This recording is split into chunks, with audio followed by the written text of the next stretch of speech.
할렐루야, 반갑습니다. 네, 우리 저에 계신 성도님들께도 인사하겠습니다. 잘 오셨습니다. 반갑습니다. 네, 인사하겠습니다. 네, 코로나가 또 확진자가 많이 늘어서 염려가 많이 됩니다. 또 일상 가운데도 여러분들이 또 건강 잘 지켜주시기를 바랍니다. 네, 추가적으로 광고 드리겠습니다. 교육자 여름 휴가입니다. 우리 황성훈 목사님, 우리 행정 목사님으로 수고하고 있는데요. 7월 16일부터 18일까지, 8월 24일부터 26일까지 아무래도 이제 행정 사역을 하다 보니까 일주일 전체를 못 쓰고 이렇게 나누어 쓰게 되는 것 같습니다. 또 여러분들 위해서 많이 기도해 주시기를 바랍니다. 교우동정입니다. 장례 소식입니다. 이만순 집사님의 남편께서 소천하셔서 장례를 마쳤고요. 또 김미경 씨 집사님의 부친께서도 소천하셔서 장례를 은혜 중에 잘 마쳤습니다. 위에서 기도해 주시고 또 조문해 주신 성도님들께 감사드립니다. 이사 소식입니다. 이정희 집사님 구소동으로 이사하셨고요. 이정엽 집사님 남산동으로 이사하셨습니다. 또 아울러서 주일학교 알림마당에 보면 우리 교회학교 여름 행사가 일정이 올라와 있습니다. 우리 코로나 시기에 안전하게 잘 진행할 수 있도록 여러분들 기도 많이 해주시기 바랍니다. 기도하겠습니다. 참 좋으신 하나님 아버지, 존귀와 영광을 주님께 올려드립니다. 장마로 또 코로나의 또 확산세로 무더위로 여러 가지로 힘든 일상 가운데 있습니다. 하나님께서 우리 성도님들의 건강을 붙들어 주시고 무엇보다 일상 가운데에 늘 성령 충만하여서 또 하나님께 영광 돌릴 수 있도록 우리 하나님 인도하여 주옵소서. 오늘도 주의 성도들이 귀한 예물로 주님께 영광 올려드립니다. 11조와 감사와 선교와 건축과 목적 헌금으로 주일 헌금으로 드리는 귀한 손길들마다 하나님께서 은혜 위에 은혜를 다하시고 평생에 먹고 마시고 입고 누리는 데 부족함이 없게 하시며 물질의 복을 인하여서 또 하나님의 나라를 위해서 귀하게 쓰임받고 또 하나님의 은혜를 누릴 수 있도록 주님 인도하여 주옵소서. 드리고 싶으나 드리지 못하는 성도님들의 형편을 주님께서 아십니다. 모든 상황을 아시는 주님께서 또 삶을 인하여서 영광 받아주시고 정말 주님 앞에 일상의 회복을 인하여서 영광 돌릴 수 있도록 우리 주님 긍휼과 자비를 베풀어 주옵소서.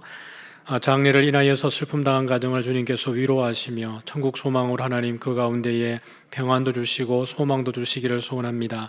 현장 예배에 나오고 싶으나 여러 가지 상황으로 나오지 못하는 성도들의 형편을 주님 위로하여 주옵소서.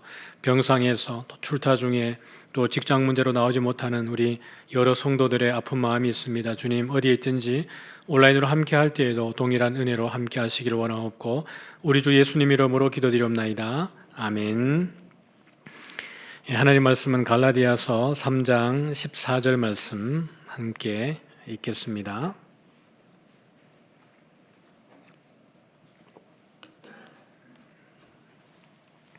갈라디아서 3장 14절 말씀 같이 읽겠습니다. 이는 그리스도 예수 안에서 아브라함의 복이 이방인에게 미치게 하고 또 우리로 하여금 믿음으로 말미암아 성령의 약속을 받게 하려 함이라. 아멘. 이번 한 달 동안에는 우리 교회 앞에 또 구체적으로 철학을 함께 나누는 시간을 가지려고 합니다. 부임하고 나서 1년 동안 말씀으로 이제 여러분을 만나고 또 우리 이사교회에 대해서 또 여러 가지를 함께 또 누리면서 성도님들과 함께 이제 담임 목사로서 이제 리더십 2기로 어떻게 성도님들과 철학을 나누고 가치관을 나누고 그렇게 현장에서 누리게 될지를 말씀을 통해서 또 이 시간을 통해서 나누면서 또 은혜를 나누기를 원합니다. 그림 한번 보여주시죠. 오늘은 이제 약속 있는 다음 세대를 위해라는 주제로 다음 세대와 관련해서 제가 또 우리 이사교회 숙제를 좀 나누고 싶습니다. 다음 주에는 청년 세대고요. 그 다음 주에는 우리 장년 세대와 지역을 품는 그런 부분으로 접근을 하려고 합니다. 다음 세대는 복의 통로입니다. 그렇죠? 하나님이 우리를 통해서도 하나님의 복이 흘러가지만 또 다음 세대도 여전히 복의 통로이고 복음의 통로이기도 합니다. 땅 끝까지 이르러서 주의 복음을 전하는 데에 다음 세대들이 힘있게 또 역동할 수 있었으면 좋겠습니다. 같이 한번 말씀을 읽죠. 시작. 또 하나님이 이방을 믿음으로 말미암아 의로 정하실 것을 성경이 미리 알고 먼저 아브라함에게 복음을 전하되 모든 이방인이 너로 말미암아 복을 받으리라 하였느니라. 아멘. 하나님이 아브라함을 부르셨을 때에 아브라함 개인 가정의 복을 위해서 그런 것이 아니라 하나님이 누구이신지 또 하나님의 복음을 흘려보내기 위해서 아브라함을 선택을 하신 겁니다. 그 아브라함의 복이 누구에게 있는 겁니까? 오늘 이 자리에 계신 우리 성도님 한 분 한 분에게도 동일한 복이 있는 줄 믿습니다. 하나님이 여러분에게 복 주시고 또 여러분을 통해서 하나님의 복음이 흘러갈 수 있도록 하시는 것이지요. 우리가 교회가 해야 되는 것은 우리에게서 그것이 끝나는 것이 아니라 이 복음이 다음 세대를 통해서도 땅 끝까지 흘러갈 수 있도록 우리가 주어진 사명을 감당하는 것도 또 우리 교회가 해야 될 일인 줄 압니다. 여러분 여기 있는 수치는 무엇을 나타내는 걸까요? 3%. 뭐죠? 다음 세대의 복음화율입니다. 우리 지금 고등부부터 시작을 해서 역으로 내려와서 이제 취약 부서들 복음화율을 보면 3%밖에 되지 않는다는 거예요. 그래서 우리는 이들을 보고 미전도 종족이다 이렇게 얘기를 하는 겁니다. 우리 때와는 다른 거예요, 그죠? 저희 때만 해도 고등학교 때의 점심 시간에 또 짧은 그 쉬는 시간에 아이들이 기타 치고 복음성가 부르면 그렇게 보기 좋았어요. 전 아니었지만. 전 예수 안 믿었기 때문에 그때 아니었지만 그런 것들에 대해서 반 아이들이 나무란다든지 뭐라고 하는 애들이 없었습니다. 자연스럽게 여기서 기타 치고 노래하고 교회 찬송을 해도 이상하지 않는 분위기들이 저희들 때만 해도 있었던 겁니다. 근데 요즘에는 그렇게 하면 어떻게 되는 겁니까? 난리 나는 거예요. 안 되는 상황이 펼쳐진 거죠. 그것뿐만 아니라 우리의 자녀들이, 우리의 손주들이 학교에 가면 그 반에 예수 믿는 아이들이 몇 명 없다라는 거예요. 그리고 이미 온라인상에 인터넷에 여러분들이 많이 경험하고 계시겠지만 기독교적인 내용이 올라오게 되면 그 댓글들이 어떠합니까? 아주 무섭도록 공격이 심합니다. 그래서 그게 댓글이 달 수 없을 만큼 우리의 정서는 이미 복음화율이 다음 세대에게는 3%밖에 되지 않는 이런 현실 가운데 우리가 놓여져 있고 우리의 자녀들, 우리의 손주들이 그렇게 되어져 있습니다. 위기 상황 속에 놓여져 있는 것이죠. 그래서 한국교회는 이미 십수년 전부터 다음 세대에 대한 기도 제목을 가지고 또 교회 철학을 가지고 그렇게 교회를 운영을 하고 있었습니다. 그러나 중요한 것은 그 다음 세대를 위한 기도 제목과 철학이 하나의 캐치프레이즈에 지나지 않는다라는 거예요. 정말로 교회가 다음 세대를 위해서 얼마나 투자하고 헌신하고 그들 위해서 같이 고민해주고 있는가는 교회들마다 그 수준 차이가 너무나 많은 겁니다. 그래서 한국교회는 교회학교, 주일학교 없는 교회들이 점점 많이 늘어나고 있는 추세에 있는 거죠. 이 상황 속에 우리 이사학교의 주일학교 현황을 좀 나누기를 원합니다. 여러분 제가 이 시간에 다음 세대와 관련된 구체적인 데이터를 나누는 이유는 아마 오늘 이제 온라인으로도 함께하고 현장에도 함께하시는 성도님 중에서도 우리 이사학교회가 어떤 구조로 또 어떤 다음 세대는 어떠하고 이런 부분에 대해서 잘 모르는 부분이 많을 수 있습니다. 그냥 교회 예배만 드리고 돌아가시기 때문에 이사학교회의 속속들이 또 다음 세대에 대한 고민과 이런 것들이 어떻게 있는지 모를 수 있어요. 그래서 한 달 동안에는 이런 부분들을 함께 공유하기를 원하는 겁니다. 그래서 이제 이기 목사가 와서 담임 목사가 와서 사역할 때 어디에 포커스를 두고 어디에 초점을 두고 이게 하려고 하는구나를 이제 좀 디테일하게 자료들을 보면서 이렇게 여러분과 공유하고 싶어서 나누는 부분이 있습니다. 그렇게 하고 또 우리가 다음 세대, 청년 세대 또 우리 교회를 이끌어가기 위해서 교회 공적인 동의와 공감대가 있어야 재정적인 부분에 있어서도 우리 교회 재정부라든지 당회가 함께 일을 해나갈 수 있기 때문에 우리 성도님들에게 이 모든 것들을 함께 나누려고 하는 겁니다. 교회 학교를 보면 우리 영합으로부터 우리 고등부에 이르기까지 학생과 교사의 숫자가 이러합니다. 어제까지 제가 이제 교육자들을 통해서 보조교사까지 스태프들까지 포함해서 교사의 수를 다 파악을 해봤습니다. 그래서 각 부서별로 많은 인원들이 은혜 중에 잘 이렇게 양육되어지고 있는 것이지요. 그래서 보면 학생이 한 509명이고 교사가 175명입니다. 이 숫자는 주일학교 고등부 예배 때까지의 숫자입니다. 그 이후에 이루어지고 있는 유년 영어부와 초등 영어부는 이 숫자에 넣지 않았습니다. 주일 모임을 하고 있지만 중복된 인원이기 때문에 거품을 제거하기 위해서 이 인원은 빼고 순수하게 영합으로부터 고등부에 참여하는 인원이 509명이고요. 그 이후에도 유년 영어부와 초등 영어부가 주일날 모임을 진행을 하고 있습니다. 인원들이 많다 보니까요. 우리 교회가 2007년도에 이 건물이 지어지고 그때는 지금 성도들보다 한 절반 숫자였을 때였으니까요.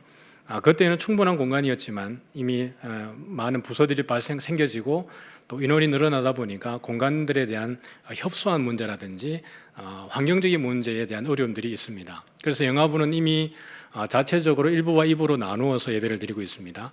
코로나의 상황이 오니까 사회적 거리 두기로 인하여서 공간이 더 협소해지고 이렇게 불편해지는 상황이 생겨지기 때문에 부서별로 선택적으로 이렇게 진행을 하고 있고요.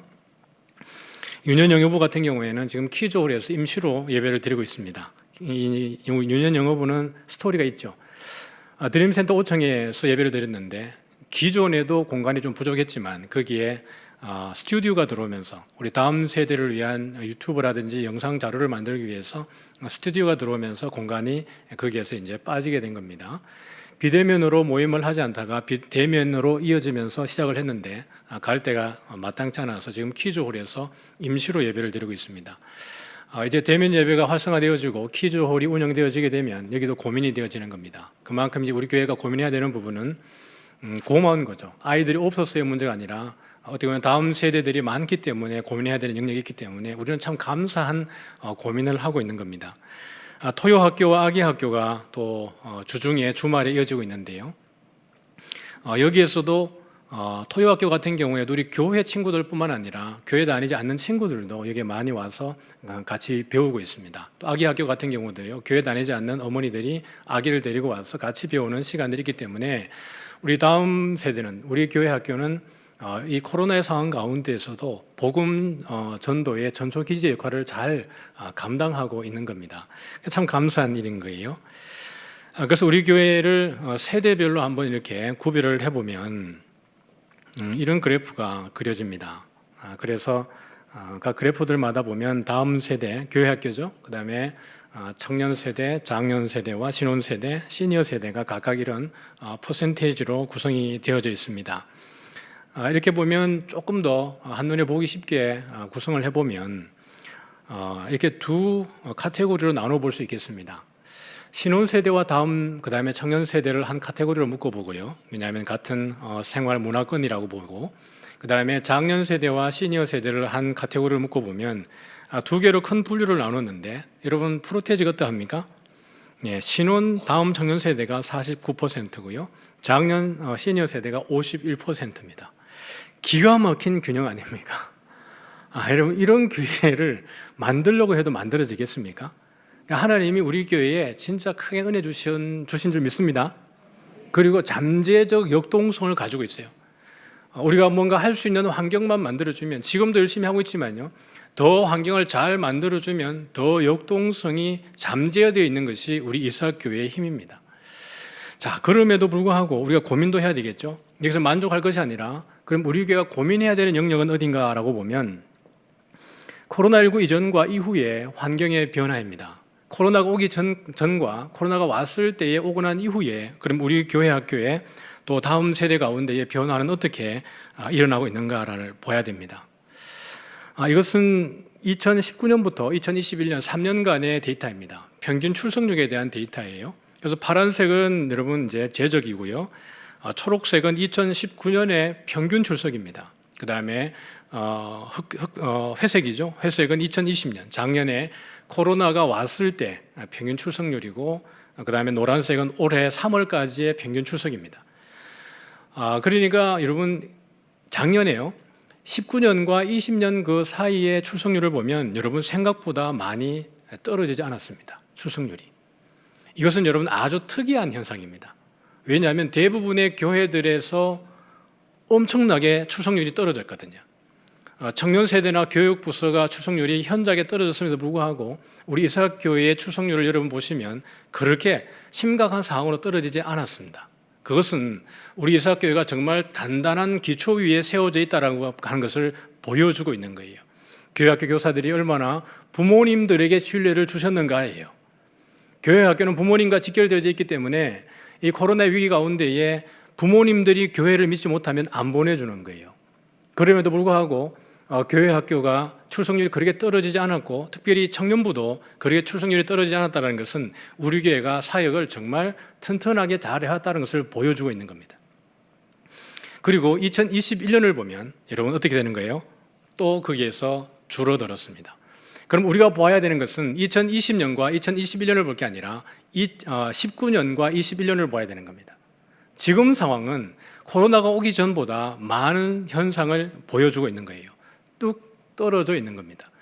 이것은 여러분 우리 이삭교회의 문제가 아니라 한국교회와 전 세계 교회의 문제입니다. 그래서 이것을 한눈으로 보면 코로나가 가져온 지형의 변화를 보면 이런 거죠. 하얀 곡선입니다.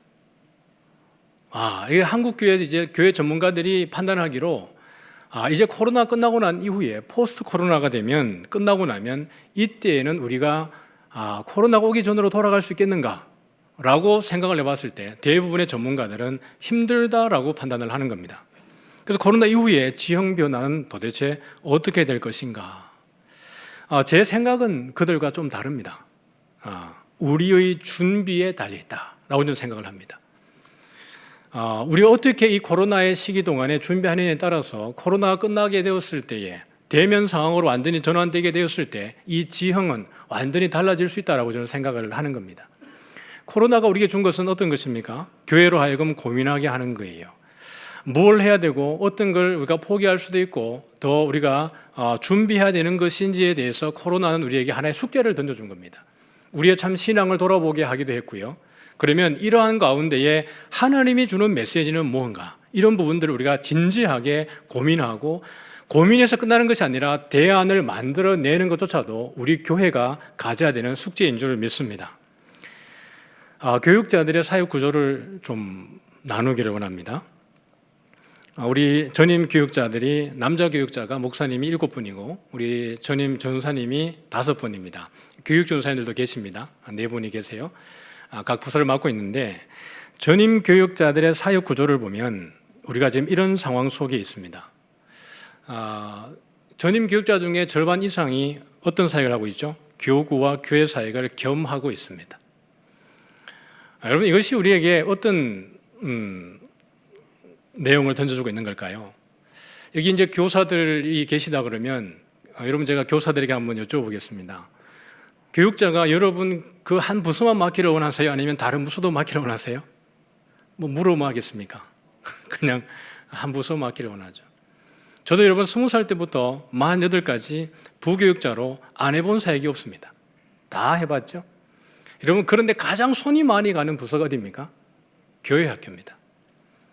교사들 신방해야 되죠. 교사 교육해야 되죠. 교사 기도해야 되죠. 행사 준비해야 되죠. 그 다음에 설교 준비해야 되죠. 여러분, 이 일이 적은 게 아닙니다. 교사 한 명 한 명 돌아봐야 되고요. 스텝 돌아봐야 되고, 교사 기도회를 하고, 교육을 할 때에 어떤 분들은 직장 다니니까 낮에 저녁에 교육을 해야 되는 분들이 있고, 어떤 분은 오전에 낮에 시간 되는 분들이 있기 때문에 그 시간을 나누어서 교사 교육을 맡아야 되는 겁니다. 여러분, 이렇게 교회 학교와 교구를 같이 맡게 되면 교사 교육이 올인할 수 있습니까? 양육할 수 있습니까? 물리적으로 힘들어지는 거예요. 그러면 교구는 사역하지 않습니까? 경조사를 다 챙겨야 되고요, 전화해야 되고 신방해야 되고 다 돌아봐야 됩니다. 여러분, 이렇게 된 구조 속에서 가장 피해를 보는 것은 누구일까요? 성도들입니다. 영적 돌봄을, 목양을 제대로 받지 못하는 불편함에 놓이게 되는 거예요. 성도님들이 신방을 포기하고 목양을 포기하면 이 구조는 가능해지는 겁니다. 그러나 교회의 존재 목적은, 예수님이 베드로에게도 그 맡기신 사명은 내 양을 치고 돌보는 거예요. 성도 한 사람 한 사람을 돌보기 위해서 교육자들이 있어지는 겁니다.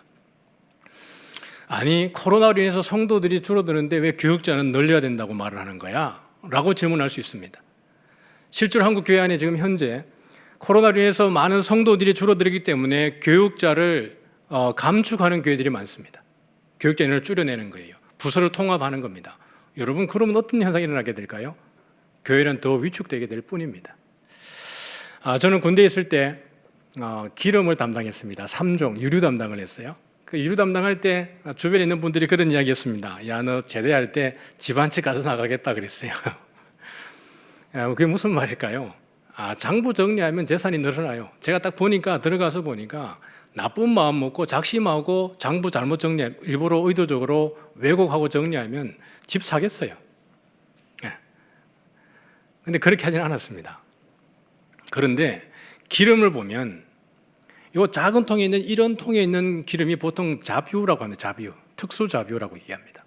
그리고 일반 유류를 이제 휘발유, 등유, 경유 이런 것들을 일반 유류로 이제 분류를 하는 거죠. 그런데 일반 유류 200리터 한 드럼이나 그다음에 특수 자뷰 요거 비교했을 때요, 이게 훨씬 비싼 것들이 많아요. 작다고 가치가 없는 게 아니고 여러분 그 투자가 적은 게 아닙니다. 중요한 장비일수록 특수 자비가 들어가요. 전체를 돌리는 것은 일반 유류가 들어가지만 그 세세한 부분에 들어가는 것은 특수한 기름이 들어가는 겁니다. 그건 비싼 가치를 갖는 것들이에요. 인원이 적기 때문에 여기에는 그냥 통합해서 관리된다라고 하는 것을 어떻게 보면 우리가 잘못 판단하는 것입니다. 오히려 더 거기에 투자해서 집중해서 그 부서를 살려내고 미전도 종족인 다음 세대를 위해서 우리가 뭔가를 준비해야 되는 거예요. 제가 이 이야기를 들은 이유는 작년에 제가 연말에 우리 교회 앞에 당회에서 교육자 3명 충원을 요청했습니다. 교육부서를 분리해야 됩니다 라고 할 때 당회에서는 어렵다라는 판단을 내렸습니다. 왜냐하면 재정적 부담이 있다라는 거죠. 교육자를 들이면 그것이 다 재정적 부담입니다. 제가 한마디의 반론도 없이 수용했습니다. 왜냐하면 이 부분이 교회 앞에 함께 공감대를 이루지 않은 상황에서 담임 목사가 무리하게 교육자를 충원하는 것은 이해가 없는 성도들에게도 부담이겠다는 생각이 들었기 때문입니다. 그리고 지금 여러분에게 말씀드리는 것은 이것은 우리가 함께 공감됨을 가지고 공감대에 공감이 되어질 때에 가능한 일입니다. 그래서 여러분에게 우리의 교육 환경과 다음 세대를 위한 제안을 여러분에게 드리고 있는 것이지요. 이것은 우리 교회 홈페이지에 나와 있는 내용입니다. 우리 교회의 구체적인 비전은 다음과 같습니다 라는 내용이 첫 번째부터 다섯 번째까지 교회 홈페이지에 올라와져 있는 겁니다. 근데 여기 가운데에 두 번째 내용을 주목해 볼 만한데요, 이걸 확대해 보면 이렇습니다. 둘째, 교회의 미래가 주일학교에 달려 있기에 자라나는 세대를 키우는 일에 관심과 투자를 아끼지 않는다.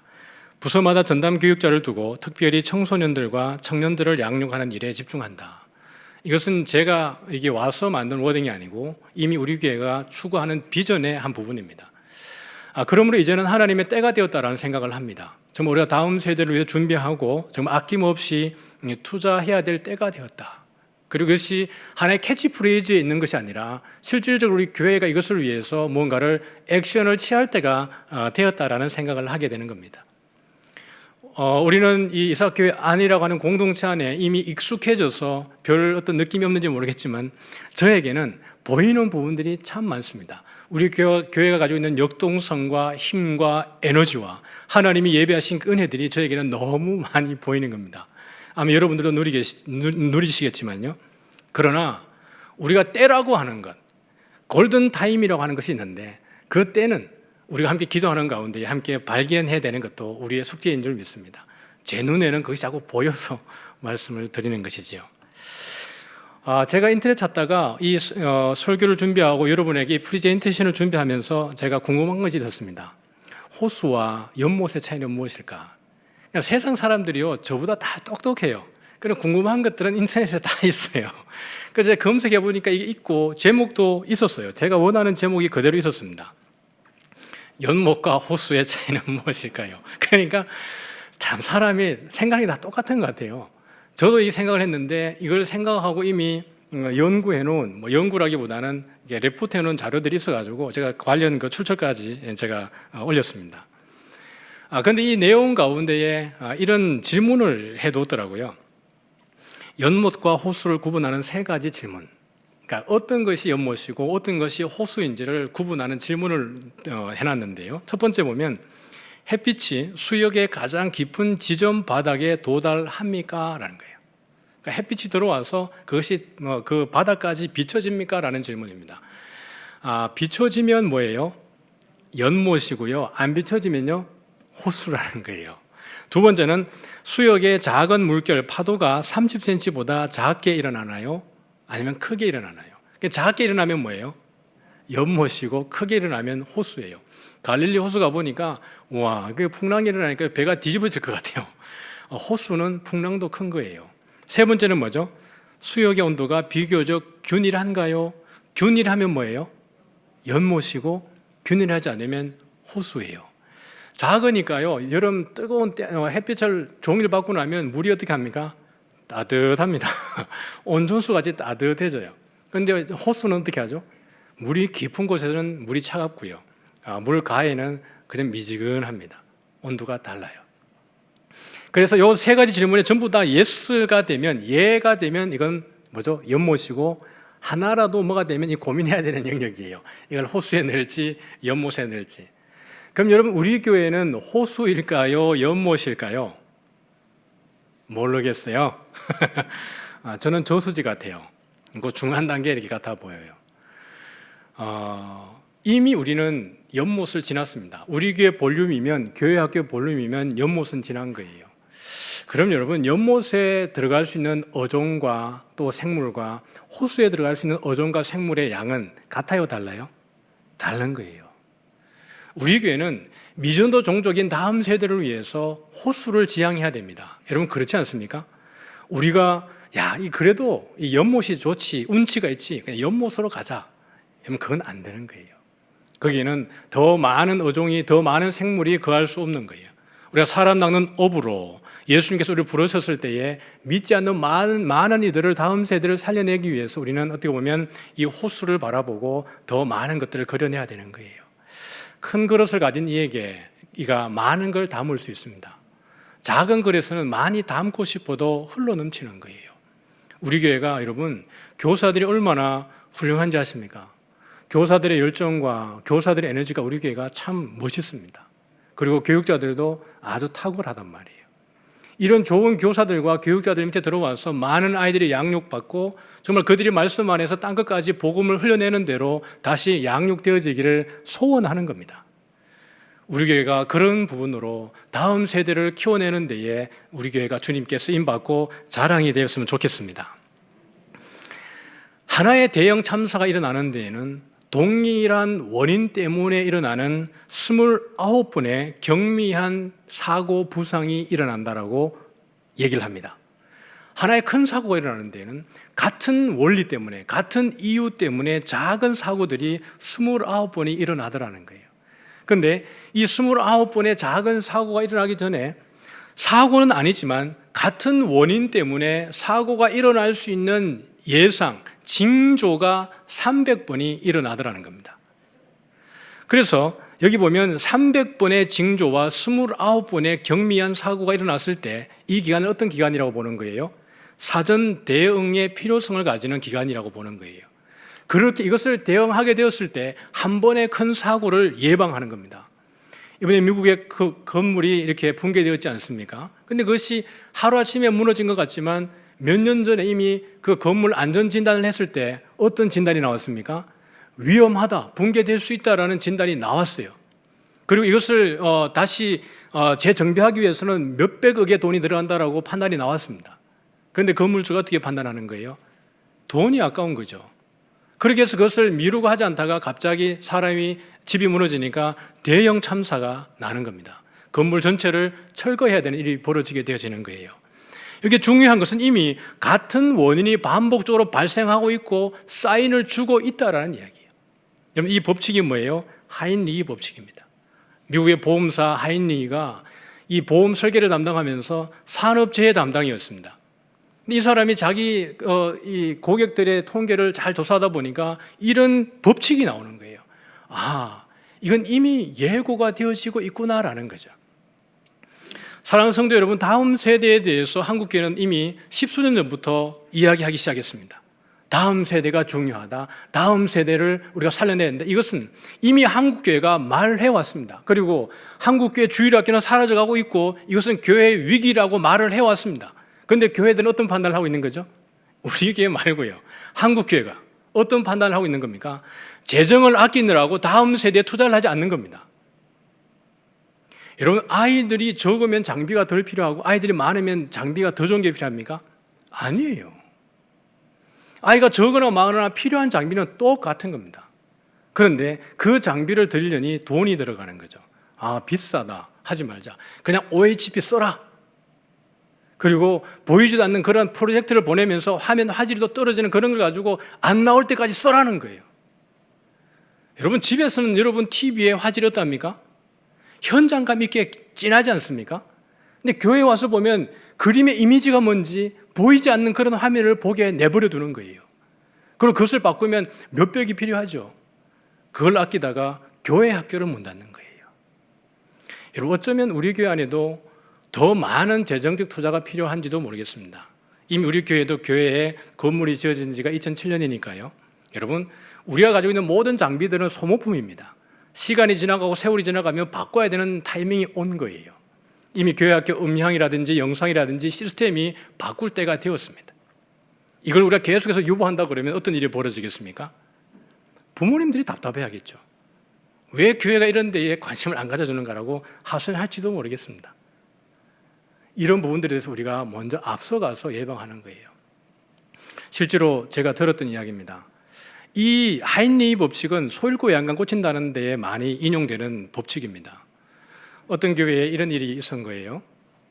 교회학교 교사들이 교회 앞에 계속해서 교육관 지어달라. 지금 좁다. 아이들이 미어 터진다. 소그룹 할 데도 없고 예배할 공간도 작다고 계속해서 얘기를 한 거예요. 교회는 지금은 아니다 그러면서 계속 헌금을 모아가지고 흑자 경영을 했습니다. 그리고 이것을 그 교회의 자랑거리로 여겼습니다. 우리 교회는 빚이 없다. 우리 교회는 흑자다. 재정이 풍부하다. 이걸 자랑했습니다.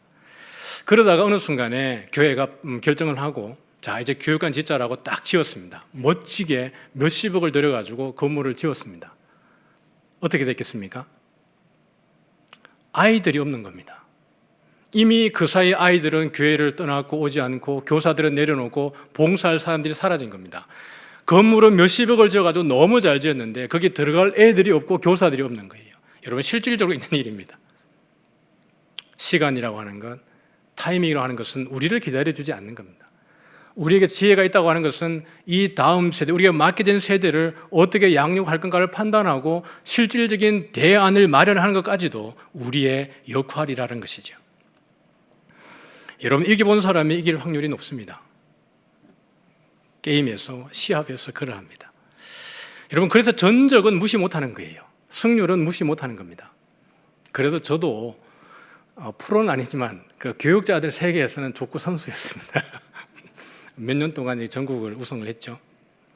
근데 시합을 나가보면 여러분, 그냥 하는 게 아닙니다. 게임을 딱 해보면 막무가내 뛰는 게 아니고 상대방 전력을 계속 탐색을 합니다. 상대방 공격수의 성향과 상대방 공격수의 역량을 판단을 하는 거죠. 그리고 그 경기를 하는 과정 속에 그 친구가 했던 좋은 기술이 정말 운이 좋게 들어간 건지 아니면 이것이 그 친구에게 발전 가능한 기량인지조차도 판단을 해야 됩니다. 그리고 게임을 딱 우승을 했습니다. 그러면 뭘 해야 되는 거죠? 다음 게임을 준비해야 되는 거예요. 다음 시합이 있는 한 다음 시합을 준비해야 되는 겁니다. 그러면 내가 그 상대방 공격수의 기량 이상으로 하나의 무기를 더 장착을 해야 되는 거예요. 그 친구가 나를 따라올 때 나는 그 친구가 나를 따라올 수 없는 지경까지 가도록 내가 노력을 해야 그 다음 경기에도 이기는 겁니다. 그래서 이겨본 자가 이길 수 있는 확률이 높은 것은 이겨보았기 때문에 그것이 가능합니다. 이겨보지 못한 자가 이길 수도 있지만 그럴 확률이 있지만 이겨본 자가 이길 확률이 훨씬 높은 거예요. 부흥을 경험한 교회가 지속적으로 부흥할 수 있는 이유가 그렇습니다. 그냥 부흥하는 게 아니에요. 기도와 헌신과 열정과 섬김이 있고 거기에 투자가 있기 때문에 그러합니다. 사랑하는 성도 여러분, 우리 이삭교회가 지금까지도 부흥을 경험하고 하나님의 은혜를 누렸다 그러면 여기서 머물 게 아니라 이제 이삭교회 2기가 출범할 때에 어떠한 패러다임의 전환을 가지고 있는지 그 앞에 있는 리더십이 뭘 가지고 있는지를 판단하는 것도 아주 중요합니다. 제 눈에는 이게 보이기 때문에 여러분과 나누는 겁니다. 지금까지 은혜로 왔는데 앞으로도 그 은혜가 더 힘있게 성장하기 위해서는 우리의 헌신과 투자, 교회의 어떤 공적 공감대가 필요하다라는 것이죠. 그래서 한 발 앞선 전략이 이기게 만들어주는 겁니다. 우리 이삭교회는 늘 다른 교회가 하고 검증한 것을 따라갈 것이냐 아니면 우리 교회가 먼저 앞서가서 다른 교회들을 끌어갈 것이냐, 이 역할도 우리에게는 중요한 몫인 거죠. 코로나가 우리에게 던져준 과제와 질문이 있습니다. 목양 현장의 패러다임이 바뀌었습니다. 여러분, 온라인 비대면 예배를 드린다는 것이 여러분 그렇게 우리에게 익숙하지 않은 환경입니다. 개척을 하면서 이제 온라인 교회를 개척하는 교육자들이 발생하기 시작을 했습니다. 이미 이제 현장에 이제 교회를 건축하려고 그러니까 재정이 없는 겁니다. 교육자가 돈도 없고 가지고 데리고 갈 수 있는 사람도 없다 보니까 그들이 고안해내는 것이 온라인 교회를 만들자. 그렇게 해서 시작을 했습니다. 가난한 성도들이 많으니까요. 교회 안 나가 거꾸로 하면 가나안이거든요. 그러니까 가난한 성도들이 많으니까 가난한 성도들을 타깃으로 해서 온라인 교회를 만든 겁니다. 그런 교회들이 있고 이제 대형 교회들 같은 경우에는 여러 이제 전국구로 인하여서 성도들에게 영적 유익을 끼치기 위해서 열어두고 예배는 드렸지만 본교회 예배를 온라인과 함께 병행하는 교회들은 그렇게 많지 않았습니다. 근데 이제는 낯설지 않은 환경이 되었습니다. 아주 작은 개척교회도 여러분 영상 장비를 다 갖출 수밖에 없고 온라인 예배를 진행하지 않을 수 없는 상황 속에 놓여져 있는 거예요. 목회적 패러다임이 완전히 바뀌어 버렸습니다. 그런 가운데에 언택트와 온택트의 그 환경이 우리를 이끌어 가는 거죠. 사람들이 이제 대면하는 것에 대한 두려움이 많이 생겼습니다. 그리고 성도들 가운데에도 이미 마스크를 끼는 것이 익숙하고 분리되어지고 거리 두는 것이 익숙해지다 보니까 현장으로 나오는 것에 대한 거리낌이 있는 사람들이 많아집니다. 그것은 이미 한국 교회 전문가들이 연구한 것처럼 그런 현상 때문에 일어나는 겁니다. 사람들이 언택트하기를 원하는 거죠. 대면하기를 싫어하는 겁니다. 그럼에도 불구하고 교회는 그 구조상 기능상 뭐예요? 온택트예요.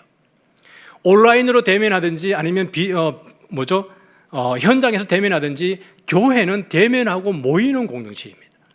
그러다 보니까 교회의 목회자들의 고민은 많아지는 거예요.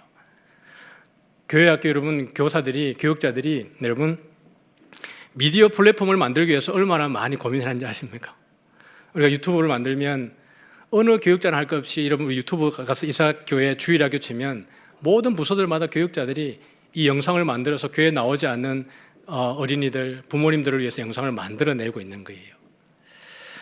이게 보통 일이 아닌 겁니다. 이 영상 하나 만드는데 그의 모든 시간들을 투자하는 거예요. 사랑하는 성도 여러분, 우리 이사교회 교육자들의 역량이 대단합니다. 교사들의 여러분 역량이 대단한 거예요. 열정도 대단하고요. 그런데 지금 우리가 그들에게 해줘야 되는 게 있습니다. 뭐냐 그러면 시스템에 대한 제공입니다. 장비와 환경이 주어지면 신나서 할 수 있는 일들이 지금이 그렇게 되지 않아서 머문하고 있고 자기들이 가지고 있는 노후화된 이 노트북으로 만들어내지 못하는 그런 어려움들이 우리에게 있는 거예요. 우리 교회는 이런 것들을 통해서 여러분 아이들에게 다음 세대에게 기독교 콘텐츠를 복음 콘텐츠를 제공을 해야 되는 겁니다. 아이들이 여러분 손에 들고 늘 다니는 게 뭐예요? 핸드폰입니다. 그럼 우리가 언제까지 SNS는 대중매체는 사탄이 우리를 공격하기 위한 매체라고 언제까지 그런 얘기를 할 겁니까? 문화사회 가는 사람들이 그런 이야기를 자꾸 합니다. 여러분, 이것이 복음을 위해서도 쓰일 수 있다는 걸 알아야 합니다. 코로나 오기 전까지는 그런 대중매체들이 되게 불편한 요소로 많이 이야기를 했습니다. 그러나 실질적으로 코로나가 오고 난 이후에 유튜브 안에 SNS 가운데에 기독교 콘텐츠가 기하급수적으로 늘어났습니다. 그럼 우리도 어떻게 합니까? 우리 아이들에 맞는 우리 부모님들을 위한 우리들의 콘텐츠가 필요한 거예요. 이것을 위해서 우리 교회는 뭔가 많은 재정적인 투자와 공간적인 배려와 성도들의 공감이 필요한 것입니다. 같이 읽죠. 그 작은 자가 1000명을 이루겠고 그 약한 자가 강국을 이룰 것이라. 때가 되면 나 여호와가 속히 이루리라. 여러분 작은 자가 1000명을 이루는 거예요. 우리 이사학교가 양육한 한 사람 한 사람의 다음 세대들이 이 나라와 민족 가운데에 하나님의 복음을 영향력 있게 전할 수 있을 줄 믿으시길 바랍니다. 여러분 기독교 그러면 개독교라고 그러고 인터넷에 기독교 관련 글을 올리면 그게 전부 다 욕설입니다. 과거에는 그렇게 하지 않았는데 지금은 그런 세대로 완전히 바뀌어버렸어요. 그런데 우리 교회가 다음 세대를 잘 믿음으로 양육하고 복음으로 양육해서 그 한 사람이 1000명의 영향력을 드러낼 수 있도록 쓰고요. 약해 보이지만 정말 강한 그런 하나님의 나라를 이루는 우리 다음 세대를 양육하기를 원합니다. 그것이 언제 가능한 거예요? 때가 되면, 하나님의 때가 되면. 하나님이 쓰시고자 할 때 우리 교회가 쓰임받았으면 좋겠습니다. 이것은 여러분 2층 복도에 보면 우리 교회가 후원하고 있는 선교지에 대한 지도와 또 선교 후원하는 지역입니다. 이미 우리 교회는 여러분 많은 전 세계적으로 많은 선교사님들을 후원하고 있고 파송하고 있고 국내적으로도 저희들이 지원을 하고 있습니다. 여기에 우리 아이들이 우리 자녀들이 나갔으면 참 좋겠습니다. 정말 바울같이 땅끝까지 복음을 들고 나가겠다고 하는 그 아이들이 우리가 양육한 정말 그런 건강한 복음을 들고 지속적으로 나갔으면 좋겠습니다. 지금도 이들이 얼마나 많이 수고하고 있습니까? 선교사님이 나가서 그 자녀들이 어렵고 힘든 가운데에도 정말 목숨 걸고 선교하고 있습니다. 이 선교사님들에게 어려움이 무엇입니까? 자녀 교육입니다. 정말 거기 현장에서 자기들의 자녀들을 양육하는 데 있어서 정말 가슴 아프고 힘들어하고 그 자녀들이 방황하고 힘들어할 때에 선교사님들은 거기에서 갈등을 느낍니다. 내가 선교를 해야 될지 말아야 될지. 우리 이사학교회가 그런 것까지 잘 맡아서 땅끝까지 복음을 흘리는 데에 기여하면 참 좋겠다라는 생각이 듭니다. 같이 읽죠. 내가 너로 큰 민족을 이루고 내게 복을 주어 내 이름을 창대하게 하리니 너는 복이 될지라. 너를 축복하는 자에게는 내가 복을 내리고 너를 저주하는 자에게는 내가 저주하리니 땅의 모든 족속이 너로 말미암아 복을 얻을 것이라 하신지라. 하나님이 아브라함에게 주신 복이지만요, 여러분 한 분 한 분에게 그대로 임하기를 주님의 이름으로 축복합니다. 하나님이 여러분을 복의 통로로 쓰시기를 원합니다. 하나님이 여러분을 통해서 하나님의 복음을 흘러가게 하는 데 쓰임받기를 원합니다. 이것이 우리에게서 끝나는 것이 아니라 우리 다음 세대까지 연결해 주는 것이 우리의 몫이고 우리의 역할이고 우리의 숙제인 것이지요. 여러분 다음 세대가 부흥하고 청년 세대가 부흥하는 교회들의 공통적인 특징이 있습니다. 그것은 무엇이냐 그러면 우리 교회가 또 장년 세대가 그들의 어깨와 등을 내어주는 겁니다. 우리의 등을 밟고 올라가라. 우리의 어깨를 밟고 일어서라. 이것을 내어주는 겁니다. 우리가 너희들을 위해서 모든 것 해줄 테니까 하고 싶은 것 다 해봐라. 우리가 그 길을 열어주고 함께하고 너희들의 동력자가 되어주겠다. 청년 세대에, 다음 세대에 그렇게 할 때에 그 교회들이 다음 세대가 부흥하고 청년 세대가 부흥하게 되어지는 겁니다. 그리고 공감하고 공간을 함께 고민하고 재정적인 지원이 필요한 거예요. 여러분 MZ세대와 그 다음에 기성세대 간의 그 간극을 잘 표현해주는 단어가 어떤 거예요? 꼰대라는 단어, 그 다음에 라떼는 말이야 이런 거예요. 우리 때는 다 했는데 왜 이렇게 요청하는 게 많지? 왜 안 된다고 말하지? 이렇게 말하는 거예요. 여러분 문화가 달라졌습니다. 우리 때에 스마트폰이 있었습니까? 스마트폰 처음 나왔을 때 저도 사기당한 줄 알았습니다. 제 동기 그 교육자가 스마트폰 나왔다고 지금 이 회사 거요. 그거 나왔다고 저한테 사라고 이야기할 때 저는 그 친구가 저게 사기치는 줄 알았습니다. 아니 어떻게 이것으로 인터넷을 하고 뭐 온라인으로 이렇게 은행 일도 하고 내 돈 빼먹으려고 그러느냐 그렇게 생각했습니다. 실제로 그랬습니다. 근데 청장년 저 모임 리더 모임 갔더니 청장년 리더 가운데 한 분이 또 그렇게 얘기하는 거예요. 아니 짜고 치나? 다른 세대를 살아가는 거예요. 지금 여러분 우리 아이들이 스마트폰 들고 있다 그래가지고 여러분들이 그 아이들에게 그만 봐 그러면 어떻게 합니까? 아이들의 마음의 문을 닫고 들어갈 겁니다. 부모님에게. 그 아이들이 공감해주고 야 너 뭐 보고 있어? 재밌어? 그러면 그것을 공감해주고 어플리케이션을 뭐 봤는지 그런 걸 함께 나눠주고 그렇게 할 때 이 아이들의 마음이 열어지는 거예요. 아 우리 엄마가 우리 아빠가 나에 관심 있는구나. 보통 보니까 다른 집 엄마 아빠는 하지 말라고도 하는데 우리 엄마 아빠는 그렇게 하지 않네. 다르네라는 거예요. 여러분 공감해 주는 거, 공간을 배려해 주는 것은 아주 중요한 겁니다. 그리고 무엇보다 거기에는 재정적인 지원도 교회가 필요하기 때문에 이 철학을 함께 나눈 거죠. 그래서 다음 세대는 총체적 도움이 필요합니다. 그것이 우리가 아이들이 뭘 하겠다 그럴 때 우리가 그것을 듣고 하기보다는 선제적으로 우리가 미리 알잖아요. 자식들이 무엇을 필요한지 부모는 너무 잘 알잖아요. 교회도 마찬가지입니다. 여러분 우리가 조금만 관심 가지면 교회 학교가 무엇이 필요한지를 너무 잘 알게 되어지고 있는 거예요. 여러분 지하가 보면 습기 때문에 아이들이 힘들어합니다. 제습기를 일주일 내내 돌려야 됩니다. 그런 가운데 우리의 자녀가 들어가 있고 우리의 손주가 들어가 있는 거예요. 그런 환경, 시스템 이런 부분들도 여러분 우리가 하면 참 좋겠죠. 말씀을 정리합니다. 다음 세대는요, 우리에게 사랑이고 기쁨이고 뭐예요? 면류관입니다. 믿습니까? 여러분, 다음 세대가 잘 되는 것이 가장 큰 혜택은 누가 누리겠어요? 장년 세대와 시니어 세대입니다. 여러분, 제가 처음 보여드렸던 그래프 중에 우리가 50대 50입니다. 그렇죠? 그런데 이것이 역삼각형으로 여러분 바뀌어진다고 생각을 해보십시오. 다음 세대가 줄어들고 장년과 시니어 세대가 늘어난다고 생각을 해보십시오. 교회에 우리 어르신들을 누가 돌봅니까? 지금 우리 시니어 사랑방이지만요, 시니어 세대를 시니어 어르신들이 섬겨요. 섬김 받으셔야 될 분들이 섬기고 계시는 거예요. 앞으로는 이 그림이 어떻게 바뀌어야 됩니까? 청년들이 섬겨야 되고 또 힘 있는 우리 장년 세대가 섬겨내야 되고 그렇게 돼야 되는 거예요. 그러므로 다음 세대가 힘있게 일어나는 것은 결국 우리 이삭교회 어르신들과 장년 세대가 영적 유익을 누리는 데 아주 중요한 부분이기도 합니다. 바울은 빌립보교회 성도들에게 이렇게 자랑했습니다. 한번 읽어볼까요? 시작. 그러므로 나의 사랑하고 사모하는 형제들, 나의 기쁨이요 면류관인 사랑하는 자들아, 이와 같이 주 안에 서라. 빌립보교회 성도들에게 바울은 그들은 나의 사랑이고 나의 기쁨이고 면류관이다 이렇게 얘기했습니다. 사랑 성도 여러분, 우리가 다음 세대를 위해서 함께 기도하고 함께 공감해 줄 때에 우리 이삭교회를 통해서 하나님의 나라가 힘있게 성장할 줄 믿습니다.